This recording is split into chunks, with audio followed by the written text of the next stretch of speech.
Ang laban ng Los Angeles Lakers kontra Phoenix Suns ay naging kapanapanabik subalit puno ng hamon para sa Lakers. Maraming standout moments mula sa bawat kupunan, lalo na sa performance ng mga bagong manlalaro. Sa kabila ng pag-asa para sa comeback, nananatili ang dominasyon ng Phoenix Suns hanggang sa uli. Sa unang yugto, inimula ni Austin Reeves ang laro para sa Lakers sa pamamagitan ng 9 points kabilang ang 5 3-pointer. Muling bumawi si Dillon Brooks mula sa Phoenix Suns sa pamamagitan ng kanyang corner 3-pointer na sinamahan pa ng trash talk. Bagong big man ng Lakers si DeAndre Ayton nagpakitang gila sa block laban kay Allen. Ang Phoenix Suns ang nanguna sa unang yugto 31-16 matapos humigit kumulang ng 7 minuto scoring ng Lakers. Sa ikalawang yugto ng laban, patuloy sa pagbuhat si Austin Reeves habang unti-unting nakakabawi ang Lakers. Ipinakita ni Jackson Hayes ang kanyang explosive poster dunk laban kay Devin Booker, dahilan para tumayo si LeBron James mula sa kanyang kinauupuan. Si Devin Booker mula sa Suns ay kumamada ng 7 sunod-sunod na puntos para muling palakihin ang lamang ng kanyang kupunan. Sa kabila ng pagsisikap ni Rui Hachimura at Jake LaRavia, nananatili ang kalamangan ng Phoenix Suns na umabot sa 13 points,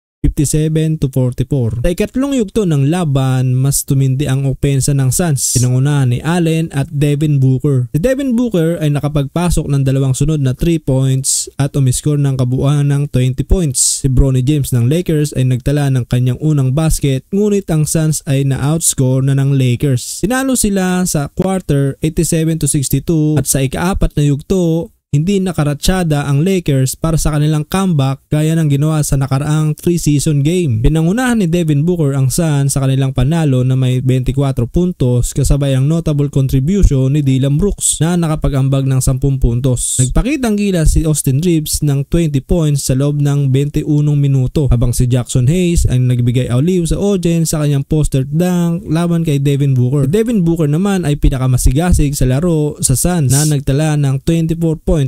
Perfectong 3 points naman kay Dillon Brooks.